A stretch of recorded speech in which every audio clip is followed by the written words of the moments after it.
Hey everybody, I'm Hugh Brownstone for Three Blind Men and an Elephant, and today I want to share with you news of the latest LED panel from British company Rotolight. I'm talking about this guy, their Anova Pro 3, available for pre-order on Kickstarter. Now, this is a sponsored video, and I have worked with Rotolight in the past. And while I do use Rotolights in the Bat Studio for video, it must be said that my primary lights in the Bat Cave are economically priced, single chip on board units from Aperture and Zhiyun. I owned an Arri HMI kit for years before moving to LED panels from Aperture, actually. I've reviewed a pile of other LED lights at both ends of the spectrum, panels and COB, but hold that thought. And for the kind of flash work Claudia and I now do, because the Rotolights do high-speed sync flash, we're exploring the smaller, lighter, dedicated but less expensive TTL flash from Profoto, their A2. In other words, I have a reasonable basis for sharing with you my thoughts based on a pre-production Anova Pro 3 that Rotolight sent me from the perspective of what we do, while providing enough details on what it can do beyond our needs to help those of us with very different use cases decide if it makes sense for them.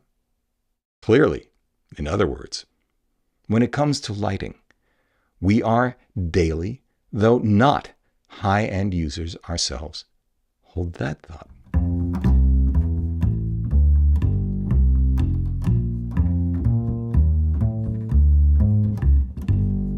But with all of this said, the most important thing I need to share with you up front is in fact that Rotolight had absolutely no input to this video, no preview of it, and the opinions expressed herein, as always, are absolutely my own. Which is as it should be, and I thank Rotolight, as always, for respecting this approach without needing to be asked about it. So, with all of that out of the way, here's the top line. The Anova Pro 3 is a monstrous 22,000 lux spec'd at 1 meter, 3.4 kilo, 200 watt, designed and made in the UK, I like that, 99% TLCI rated, 16 plus million color, 2500 digital gel filter, 17 Cine SFX equipped, $3,000 round 1x1 LED RGB WW panel with IP65 weather resistance rating, with the same industrial design vocabulary and brilliant, best in the business remote app as every other Rotolight I've reviewed.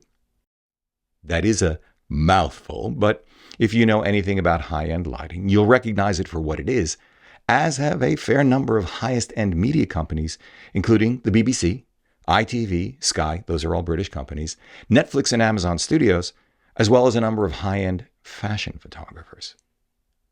Put differently, the Anova Pro 3 is essentially one, a MONGO industrial grade AEOS 2 Pro with a, next level build quality, heft, connectivity, flexibility, and weather resistance. B, next level output, not only for the power, but for its ability to, with a twist of a dial or swipe of a finger, deliver any color temperature seamlessly between 1700 K, which is very warm, and an insane 20,000 Kelvin.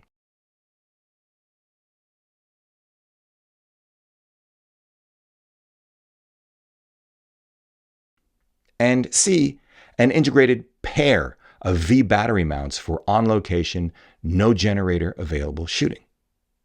2, the Anova Pro 3 is also a smarter MONGO AEOS 2 with a Magic Eye, is what they call it, ambient light temperature matching, which absolutely appeals to my no futs zone mentality for those instances when we have to go on location for interviews, in particular, because I can control everything in this little bat cave.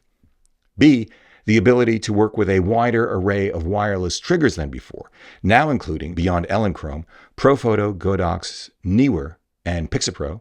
And C, a number of improvements centering around physical connectivity, from much better mounting systems, beginning with the more robust yoke and T-connector plate, to the optional barn doors and electronically variable diffuser, and weather-sealed ports for a variety of connections beyond what is available on the AEOS 2. And 3. The Anova Pro 3 has the same Rotolight DNA that provides non-TTL high-speed sync with zero recycle time. Zero recycle time. So let's talk about this last point. Even though I think it's fair to say the real strength of Rotolight for most of us is continuous lighting.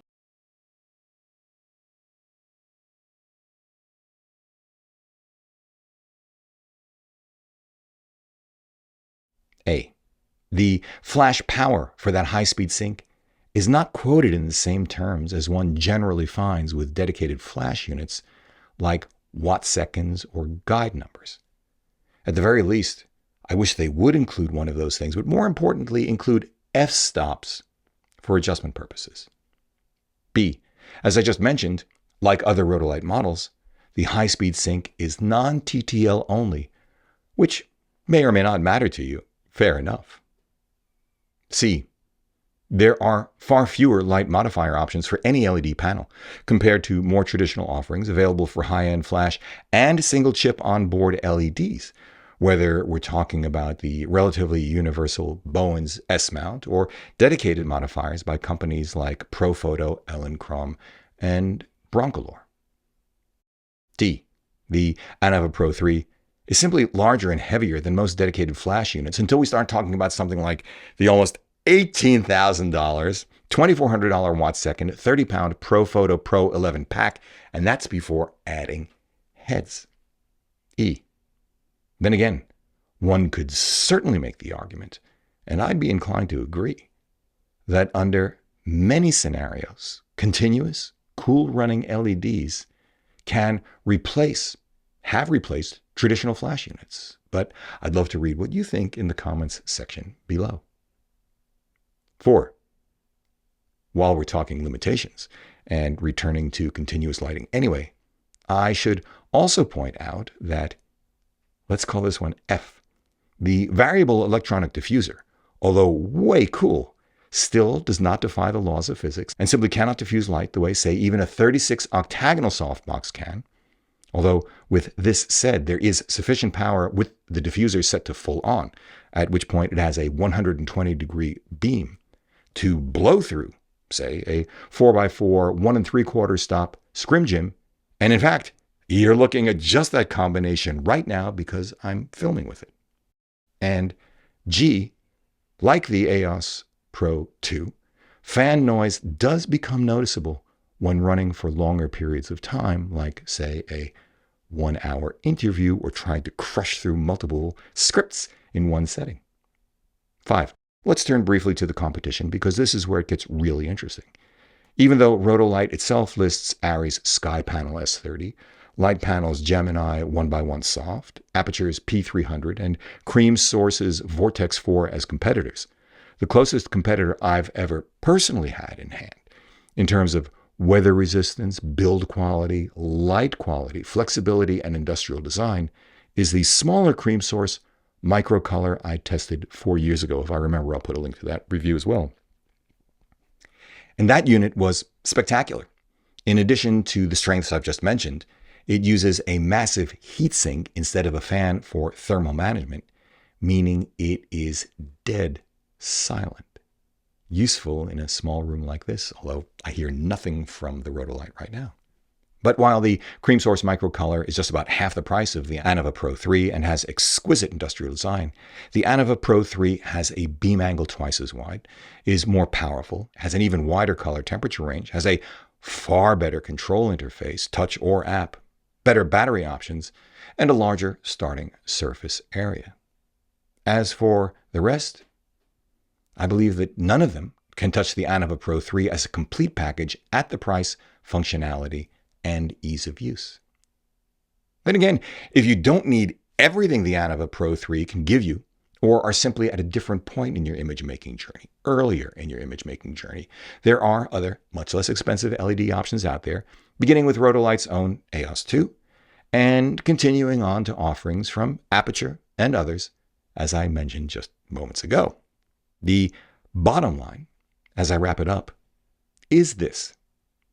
At $3,000 post-Kickstarter and just about £7 bare naked, Taken in toto, I think it's fair to say that Rotolight's Anova Pro 3 is the most impressive lighting fixture I've ever seen from Rotolight, the most thorough combination of sophistication, flexibility, power, ease of use, and weather resistance I have ever had in hand from any lighting company.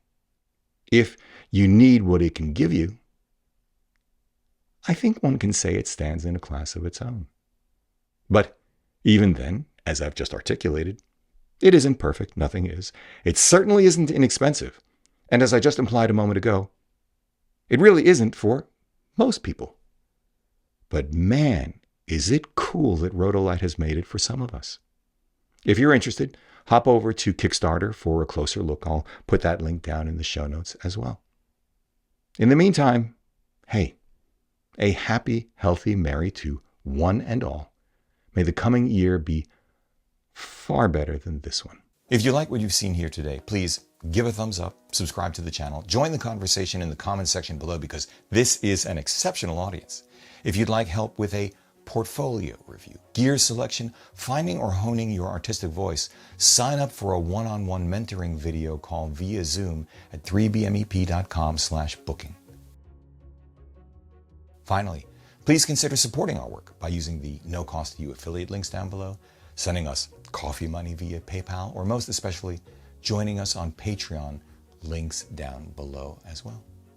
However you choose to support us, as always, we thank you for it.